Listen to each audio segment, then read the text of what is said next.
Hey guys, welcome back my YouTube channel. तो आप लोगों का स्वागत है क्रैकेट पे। तो आज हम लोग डिस्कस करने वाले हैं 30 अगस्त से रिलेटेड करंट अफेयर्स के कुछ महत्वपूर्ण क्वेश्चन। जैसे कि क्वेश्चन होने वाला है 51वां अंतर्राष्ट्रीय फिल्म महोत्सव का आयोजन कहाँ होगा, या फिर बात हो T20 क्रिकेट में 500 विकेट लेने वाले खिलाड़ी की।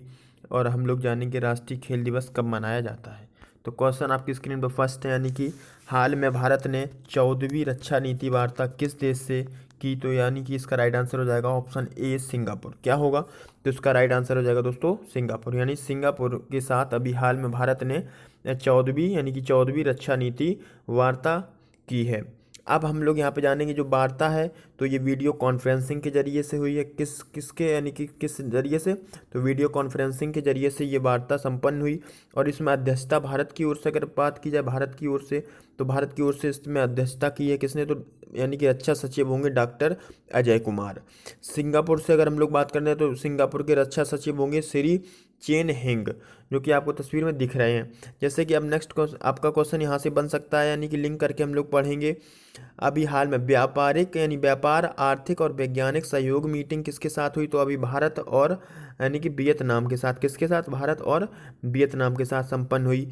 और अगला आपका जैसे क्वेश्चन बन सकता है, नेशनल कोऑर्डिनेशन कमेटी की बैठक किसके साथ हुई? तो वो हुई भारत और उज्बेकिस्तान के साथ। किसके? भारत और उज्बेकिस्तान के साथ। अगली जैसे पॉइंट यहाँ पे बन सकता है, यानी संस्कृति समझौता किन दो देशों के बीच हुआ अभी हाल में? तो भारत और इसराइल के बीच में। किसके बीच में? तो भारत और इसराइल के बीच में। यहीं पे आप लोग जैसे जान सकते हैं रक्षा मंत्रालय का संवाद, यानी रक्षा मंत्रालय संवाद भारत ने किस देश के साथ किया? तो यहाँ पे हो जाएगा आपका इंडोनेशिया और भारत। क्या होगा? तो इंडोनेशिया ने भारत के साथ यानी रक्षा संवाद अभी यानी संपन्न किया। अब अगर बात हो भारत आसियान की 6वीं गोलमेज सम्मेलन का आयोजन किसके साथ हुआ, यानी भारत ने किसके साथ किया? तो यहाँ पर राइट आंसर होगा भारत और थाईलैंड। क्या हो जाएगा? भारत और थाईलैंड। तो आप लोगों को समझ में आएगा दोस्तों। अब हम लोग बात कर लेते हैं सिंगापुर की। तो सिंगापुर यानी कि पॉपुलेशन की अगर बात करें तो सिंगापुर की पॉपुलेशन हो जाएगी यहाँ पे 5 यानी कि जो 56.4 लाख। कितनी होगी? 5 यानी कि 56.4 लाख हो जाएगी, जो कि 2018 के अकॉर्डिंग। करेंसी की बात करें तो करेंसी होगी सिंगापुर डॉलर। एरिया की अगर बात करें तो इसका एरिया होगा 721 वर्ग किलोमीटर। कैपिटल हो जाएगी सिंगापुर सिटी। और ये आपका यानी कि सिंगापुर जो कि दक्षिण पूर्व एशिया का द्वीप है, यानी द्वीपी देश है। नेक्स्ट क्वेश्चन आपका रहेगा दोस्तों, ये रहेगा क्वेश्चन, हाल में किस राज्य ने इरादा अभियान शुरू किया? तो कौन सा इरादा अभियान शुरू किया है? तो इसका राइट आंसर दोस्तों हो जाएगा ऑप्शन कौन सा? तो बी, यानी कि जम्मू कश्मीर ने। तो अभी अभियान शुरू किया है, यानी कि इस अभियान को जम्मू कश्मीर के डोडा जिला उपायुक्त यानी डॉक्टर डी डायफोड ने किया। किसने? तो डॉक्टर डी डायफोड ने किया है। उद्देश्य इसका होगा योजनाओं से वंचित लोगों को लाभ पहुंचाना, यानी जो अभी योजना चली है जैसे सरकारी योजनाएं हैं, तो उन योजनाओं को उन व्यक्तियों तक यानी कि उनके जो जो इसके लाभ यानी लाभ लेने के लिए जो प्रतिबद्ध हैं उन तक यानी कि पहुंचाना इस योजना के, यानी इस योजना को। जैसे आपकी योजना हो गई विधवा पेंशन हो गई या विकलांग योजना हो गई, ऐसे यानी योजना है उन लोगों तक पहुंचाना। अब हम लोग जैसे बात करते हैं यहाँ पे अभी हाल में जो अभियान हुए हैं, तो कई अभियान अभी हाल में हम लोगों ने जैसे डिस्कस किए थे, जैसे एक संकल्प बुजुर्गों के नाम अभियान। ये कहाँ से होगा? MP से हो जाएगा। अगला जैसे बात हो जाए एक मास्क अनेक जिंदगी जन जागरूकता अभियान कहाँ हुआ? तो ये भी MP में हुआ। अगर यहाँ पे बात है रोको टोको अभियान की, तो ये कहाँ से संबंधित है? तो ये MP से होगा। कहाँ से होगा? MP से हो जाएगा। अगर बात करें इंतजार आपका अभियान, ये कहाँ से संबंधित होगा? तो ये MP टूरिज्म बोर्ड ने यानी कि अभी हाल में चलाया था। अगर हम लोग बात करें मिशन वृक्षारोपण 2020 अभियान, तो ये कहाँ से संबंधित होगा? ये UP से संबंधित हो जाएगा।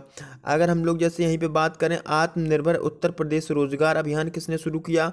तो ये भी दोस्तों आपका UP हो जाएगा। अगर हम लोग यहाँ पे जैसे बात करें मिशन वृक्षारोपण 2020 से, तो आपका UP हो गया। हमारा घर हमारा विद्यालय अभियान किसने शुरू किया? तो ये भी आपका MP हो जाएगा।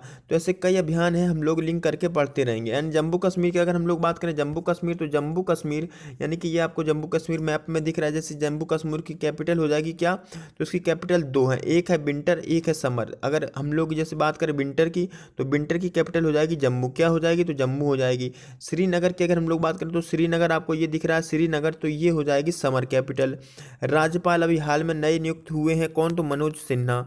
नेक्स्ट क्वेश्चन आपके सामने रहेगा दोस्तों, तो क्वेश्चन आ जाएगा हाल में राष्ट्रीय खेल दिवस कब मनाया गया? तो इसका राइट आंसर हो जाएगा दोस्तों ऑप्शन डी, यानी कि 29 अगस्त। क्या होगा? तो 29 अगस्त को हम लोगों ने अभी हाल में मनाया राष्ट्रीय खेल दिवस। तो इस खेल दिवस को मनाया है यानी किसके उपलक्ष्य में? तो ये हम लोगों ने खेल दिवस मेजर ध्यानचंद के सम्मान में यानी मनाया जाता है हर वर्ष। कब? तो 29 अगस्त को। अब सबसे पहले कब मनाया गया था, यानी फर्स्ट टाइम पे कब मनाया गया सबसे पहले फर्स्ट बार? तो यानी कि ये मनाया गया था 2012 में। अगर हम लोग बात करें मेजर ध्यानचंद की, तो इनका जन्म हुआ था 29 अगस्त 1905 को, और जो निधन हुआ था इनका, तो निधन हो गया था दोस्तों 3 दिसंबर 1979 में। अगर हम लोग बात कर लें इनसे रिलेटेड और भी कई फैक्ट, जैसे कि 1922 में इनने सैनिक के रूप में यानी सेना में भर्ती हुए थे, सेना में शामिल हुए थे। मेजर ध्यानचंद की अगर बात करें तो इन्होंने 3 ओलंपिक स्वर्ण जीते। कितने? तो 3 यानी कि गोल्ड मेडल जीते। किसमें? तो ओलंपिक में। अगर हम लोग बात करें इन्होंने पद्म भूषण से इन्हें कब सम्मानित किया गया? तो वो किया गया 1956 में, यानी कि 1956 में इनको पद्म भूषण से सम्मानित किया गया। और अभी हाल में नया क्वेश्चन एक अभी हम लोग अब पढ़ सकते हैं यहाँ से, जैसे कि परमाणु परीक्षण के खिलाफ अंतर्राष्ट्रीय दिवस कब मनाया गया? तो वो भी हो जाएगा दोस्तों 29 अगस्त। अब हम लोग जैसे मान लीजिए इससे परमाणु परीक्षण खिलाफ यानी जो परमाणु परीक्षण के खिलाफ अंतर्राष्ट्रीय दिवस मनाया, ये सबसे पहले कब मनाया? तो मनाया था 2010 में। कब मनाया था? तो 2010 में मनाया था इसको। अब हम लोग ऑप्शन के अकॉर्डिंग बात करते हैं 26 अगस्त, तो 26 अगस्त को हम लोगों ने मनाया महिला समानता दिवस। 23 अगस्त की अगर हम लोग बात करें, 23 अगस्त को हम लोगों ने मनाया दास उन्मूलन के प्रति दिवस। अगर हम लोग बात करें यहाँ पे 21 अगस्त से रिलेटेड, तो 21 अगस्त को हम लोगों ने विश्व वरिष्ठ नागरिक दिवस मनाया, यानी कि सीनियर सिटीजन डे। और आपका पीड़ितों की श्रद्धांजलि के लिए दिवस मनाया। कब? तो 21 अगस्त। आगे अगर हम लोग बात कर ले विश्व मानवता दिवस, तो ये कब मनाया? तो ये मनाया है 19 दिसंबर को। और अगर हम लोग यहीं से बात करें यानी सद्भावना दिवस, तो ये मनाया 20 अगस्त को। और यहीं पे अगर बात करें अक्षय ऊर्जा दिवस, तो ये भी मनाया हम लोगों ने 20 अगस्त को। तो नेक्स्ट क्वेश्चन रहेगा दोस्तों आपके सामने, हाल में T20 क्रिकेट में 500 विकेट लेने वाले यानी कि पहले खिलाड़ी कौन बने? तो इसका राइट आंसर हो जाएगा ड्वेन ब्रावो। क्या हो जाएगा? तो इसका राइट आंसर होगा ड्वेन जॉन ब्रावो, जो कि वेस्ट इंडीज़ के खिलाड़ी हैं। कहाँ के हैं? तो ये वेस्ट इंडीज़ के खिलाड़ी हैं, तो आपको तस्वीर में दिख रहे होंगे, यानी कि ब्रावो जी। और ये हैं कहाँ के? तो यानी कि वेस्ट इंडीज़ के हैं। इन्होंने 500वां विकेट जो लिया है वो लिया है रैकेम कॉर्नवाल का। अगर यहाँ पे बात करें हम लोग सेकंड नंबर पे कौन है, तो सेकंड नंबर पे यहाँ पे हैं लसित मलिंगा, जो कि 389 विकेट्स के साथ, कितने? तो 389 विकेट के साथ T20 मैच में। अगर थर्ड नंबर पे हम लोग देखें तो थर्ड नंबर पे होंगे सुनील नरेन, जो कि इनका जो स्कोर है वो है 383 विकेट। क्या है? तो 383 विकेट्स के साथ तीसरे स्थान पे हैं। इमरान ताहिर की बात करें तो इमरान ताहिर चौथे स्थान पे, यानी कि 374 विकेट के साथ। कितने? तो 374 विकेट के साथ। यहाँ पे पांचवें नंबर पे होगा कौन? तो पांचवें नंबर पे होंगे सोहेल तनवीर, जो कि है 356 विकेट के साथ। अगर हम लोग यहाँ पे बात में यानी कि हाल में क्वेश्चन जो अभी हाल में बना है थरंगा परनवितान, तो जो कि श्रीलंकाई खिलाड़ी, इन्होंने अभी रिटायरमेंट हुए हाल में ही। ये क्वेश्चन आपका अभी हाल का करंट का है। अगर हम लोग यहाँ पे बात कर लें कुछ लिंक करके परसों ना, सो हम लोगों ने क्वेश्चन पढ़ा था जेम्स एंडरसन, इन्होंने किस चीज़ का रिकॉर्ड बनाया है? तो इन्होंने जेम्स एंडरसन ने अभी हाल में रिकॉर्ड बनाया था 600 टेस्ट विकेट लेने का। कितना? तो टेस्ट मैच में अगर हम लोग बात करें तो 600 विकेट लेने वाले सबसे तेज गेंदबाज बने हैं कौन? तो जेम्स एंडरसन। अगर हम लोग यहीं से स्पोर्ट्स से रिलेटेड क्वेश्चन को डिस्कस करेंगे तो ब्रायन ब्रदर्स, जो कि टेनिस खिलाड़ी हैं, इन्होंने अभी संन्यास की घोषणा की। भारतीय टेनिस प्लेयर पोलोमी घटक, इन्होंने भी संन्यास की घोषणा की। अगर हम लोग बात करें जर्मनी गोल्फर है सोफिया पोपोव, तो इन्होंने जीता है महिला ब्रिटिश ओपन 2020 का खिताब। और ऑस्ट्रेलिया के यानी कि जो आपके कैमरन वाइट है, तो उन्होंने भी अभी हाल में संन्यास की घोषणा की है। तो नेक्स्ट दोस्तों रहेगा क्वेश्चन आपके सामने, हाल में किसने राशि यानी कि किसने खेल एवं साहित्यिक पुरस्कार राशि में वृद्धि की घोषणा की है? तो इसका राइट आंसर हो जाएगा दोस्तों ऑप्शन आपके सामने ए है, यानी कि किरण रिजिजू। तो किरण रिजिजू युवा मामलों एवं खेल मंत्रालय के मंत्री हैं किरण रिजिजू। और अगर बात करें तो घोषणा, तो ये घोषणा अभी करी है इन्होंने राष्ट्रीय खेल दिवस पर। कब? तो राष्ट्रीय खेल दिवस यानी 29 अगस्त को। और अंतिम बार अगर हम लोग बात करें इस चीज़ की, यानी जो वृद्धि की घोषणा हुई थी, तो अंतिम बार कब हुई थी? तो अंतिम बार 2008 में की गई थी। कब? तो जो 2008 में की गई थी। अब ये 2020 में है। अब वृद्धि से रिलेटेड अगर हम लोग बात करें तो राजीव गांधी खेल रत्न पुरस्कार में जो यानी कि पुरस्कार राशि थी वो थी कितनी, 7.5 लाख, उसको बढ़ा करके कर दिया है, यानी कि जो कर दिया है 25 लाख, कितना कर दिया है, 25 लाख कर दिया है। अर्जुन पुरस्कार की अगर हम लोग बात करें तो अर्जुन पुरस्कार को बढ़ा करके राशि कितनी कर दी, यानी 5 थी, इसको कर दिया 15 लाख, कितना, तो 5 लाख थी, इसको कर दिया 15 लाख। अगर हम लोग यहीं पे बात करें द्रोणाचार्य पुरस्कार की, तो द्रोणाचार्य जो पुरस्कार है उसकी राशि थी 5 लाख, इसको कर दिया कितना, 15 लाख। और जो द्रोणाचार्य रेगुलर है तो उनका हो गया है 5 लाख से 10 लाख। ध्यानचंद्र की अगर बात करें ध्यानचंद्र पुरस्कार, तो ध्यानचंद्र पुरस्कार की राशि कर दी है 5 लाख से 10 लाख। तो यहाँ पे समझ में आया होगा। अगर हम लोग बात करें यहाँ पे युवा एवं खेल मंत्रालय के मंत्री कौन है, तो वो आपको दिख रहे होंगे, यानी किरण रिजिजू हैं। और अभी हाल में इन्होंने फिट इंडिया यूथ क्लब पहल की शुरुआत की थी, किसने, तो किरण रिजिजू ने। और यहीं पे फिट इंडिया फ्रीडम रन की शुरुआत किसने की, तो वो खेल मंत्रालय यानी कि किरण रिजिजू ने। और यहीं पे अगर बात कर ले हम लोग कृषि मंत्रालय, जैसे आपको दिख रहा है ऑप्शन नरेंद्र सिंह तोमर, तो ये है कृषि मंत्रालय के मंत्री, इन्होंने अभी हाल में कृषि मेघ लॉन्च किया था। और अगर यहीं से क्वेश्चन आपका एमएसएमई की बात करें तो एमएसएमई ने यानी कि अभी हाल में माइक्रोवेव डिवाइस अतुल्य नाम की लॉन्च की थी। और अगर हम लोग यहीं से नेक्स्ट आपका जैसे पॉइंट पढ़ते हैं खेल मंत्रालय, तो खेल मंत्रालय की स्थापना हुई थी 27 मई 2000 को, कब, तो 2000 को हुई थी। इसकी स्थापना, हेडक्वार्टर होगा न्यू दिल्ली, वार्षिक बजट होगा 28.27 बिलियन, और मंत्री आपको पता ही चल गए यानी किरण रिजिजू हैं। अब नेक्स्ट क्वेश्चन रहेगा दोस्तों, तो नेक्स्ट क्वेश्चन आपके सामने आ जाएगा, हाल में हुआ निधन AR लक्ष्मणन का संबंध किस क्षेत्र से था। इसका राइट आंसर हो जाएगा दोस्तों न्यायाधीश थे। ये कौन थे, तो ये सुप्रीम कोर्ट के न्यायाधीश थे। अब इनका जन्म अगर हम लोग बात करें जन्म कब हुआ है, तो इनका जन्म हुआ था यानी कि 22 मार्च 1942 को, कब, तो 1942 को इनका जन्म हुआ था। अगर हम लोग यहीं से बात कर लें इन्होंने सर्वोच्च न्यायालय में कब न्यायाधीश के रूप में नियुक्त हुए थे, तो ये हुए थे 20 दिसंबर 2002 को, कब, तो 20 दिसंबर 2002 को। अब यहाँ से हम लोग और भी क्वेश्चन जैसे पढ़ सकते हैं इनसे रिलेटेड, ये वित्त आयोग के अध्यक्ष भी रह चुके हैं। और 1997 में केरल के हाई कोर्ट के मुख्य न्यायाधीश रहे, 2000 में राजस्थान के मुख्य न्यायाधीश रहे, और 2001 में आंध्र प्रदेश के सुप्रीम यानी कि जो हाई कोर्ट के मुख्य न्यायाधीश रहे हैं। अगर हम लोग यहीं से बात करें, अभी हाल में ब्लैक पैंथर अभिनेता चैडविक बॉसमैन का इनका निधन हो गया अभी हाल में। और अगर हम लोग कल से बात करें तो कल हम लोगों ने क्वेश्चन पढ़ा था कंप्यूटर पायनियर, तो वो उनका नाम क्या होगा, तो उनका नाम होगा अर्नोल्ड स्पिलबर्ग, जिनका अभी हाल में निधन हो गया है। अगर हम लोग बात करें ऑप्शन से, तो ऑप्शन खेल पत्रकार आपको दिख रहा है, जैसे कि खेल पत्रकार से हम लोग टच करके पढ़ते हैं तो यहाँ पे जीके मेनन नाम निकल के आएगा, जिनका भी हाल में निधन हो गया है। फुटबॉलर से अगर बात करें तो मनी तोम्बी सिंह का भी हाल में निधन हो गया है। तमिल फिल्म गीतकार आपको ऑप्शन डी, जैसे कि आपके PK मुत्तुस्वामी जो कि तमिल फिल्म गीतकार थे, जिनका भी हाल में निधन हो गया है। तो हम लोग दोस्तों बढ़ते हैं नेक्स्ट क्वेश्चन के लिए। अगर आप लोगों ने अभी तक चैनल को सब्सक्राइब नहीं किया है तो चैनल को सब्सक्राइब कर दो, चैनल को सब्सक्राइब करके लाइक कर दीजिएगा, और जितना हो सके उतना आप लोग शेयर भी कर सकते हैं इस चैनल को, ठीक है, यानी इस वीडियो को। अब क्वेश्चन रहेगा, भारत का 51वां अंतर्राष्ट्रीय फिल्म महोत्सव का आयोजन कहाँ होगा, तो इसका राइट आंसर दोस्तों हो जाएगा ऑप्शन बी, यानी कि गोवा। क्या होगा, तो इसका राइट आंसर होगा गोवा। अब आयोजन कब होगा, तो आयोजन होगा 20 नवंबर को, कब होगा, तो 20 नवंबर 2020 को होगा इसका आयोजन।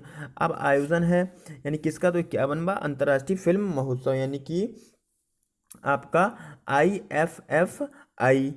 अब हम लोग जैसे बात कर लेते हैं ऑप्शन से रिलेटेड करके, तो ऑप्शन आपका डी यानी कि ए दिख रहा है दिल्ली, तो ये अभी स्वास्थ्य शरीर और स्वास्थ्य दिमाग अभियान लॉन्च किया है। ये भी आपका यानी कि ये भी आपका 30 अगस्त से रिलेटेड करंट अफेयर से ही है, यानी कि स्वास्थ्य शरीर स्वास्थ्य दिमाग अभियान किसने शुरू किया, तो ये आपका हो जाएगा दिल्ली। अगर हम लोग बात करें अहमदाबाद, तो अहमदाबाद से हम लोगों ने रिलेट करके क्वेश्चन पढ़ा था अभी हाल में, सैनिटाइजेशन रैपिंग मशीन लॉन्च की है किसने, तो अहमदाबाद स्टेशन ने, यानी अहमदाबाद रेलवे स्टेशन ने। अगर केरल से हम लोग लिंक करके पढ़ेंगे तो केरल ने अभी हाल में प्रतीक्षा नामक समुद्री एम्बुलेंस सेवा को शुरू की थी।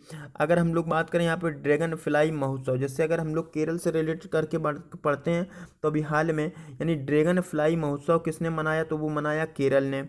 और अगर हम लोग यहीं से रिलेट करके जैसे महाराष्ट्र से पढ़ते हैं तो महाराष्ट्र ने अभी हाल में ऑनलाइन जो शिक्षा प्रणाली है, ऑनलाइन कक्षा स्थापित करने के लिए गूगल के साथ समझौता किया था। तो नेक्स्ट क्वेश्चन की ओर दोस्तों बढ़ते हैं, तो नेक्स्ट क्वेश्चन आपके सामने रहेगा ये वाला, तो हम लोग देखेंगे इसको।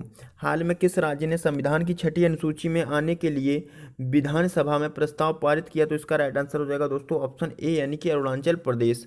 अब यहाँ पे हम लोग जानेंगे जैसे कि यानी कि और इसने क्या कहा है, तो और इसने ये भी कहा है कि जो राज्य की जनजातियां हैं तो उनको सुरक्षा के लिए अनुच्छेद 371 में संशोधन करिए, ये भी कहा है इसने। अभी छठवीं अनुसूची की अगर हम लोग बात करें, छठवीं अनुसूची, तो इसका क्या मतलब है तो हम लोग जान लेंगे। यानी कि 1949 में संविधान सभा के द्वारा पारित किया गया था छठवीं अनुसूची। और ये आपका जो रिपोर्ट यानी छठवीं अनुसूची की रिपोर्ट यानी किससे शामिल है, तो ये वर्दो यानी कि जो बारदोलोई समिति रिपोर्ट पर ये आधारित है। कौन, तो छठवीं अनुसूची।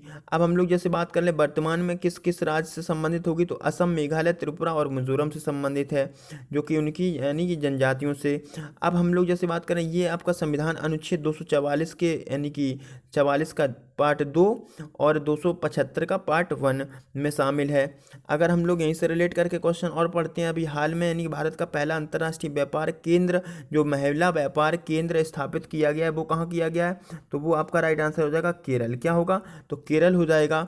और अभी हम लोग जैसे क्वेश्चन जैसे और भी पढ़ सकते हैं यहाँ से, यानी कि अगर आगामी जैसे क्वेश्चन आते रहते हैं और हम लोग यानी कि हम आपके लिए यानी कि इसमें लिख के नहीं लाते हैं, ऐड करके नहीं लाते हैं, इसी में ऐड करके आपको हम बता देते हैं। जैसे कि जो संस्कृत मंत्रालय यानी अभी हाल में संस्कृत मंत्रालय ने नए कितने सर्किल बनाए थे, तो अभी बनाए हैं 7 सर्किल। कितने, तो 7 सर्किल बनाए हैं अभी हाल में।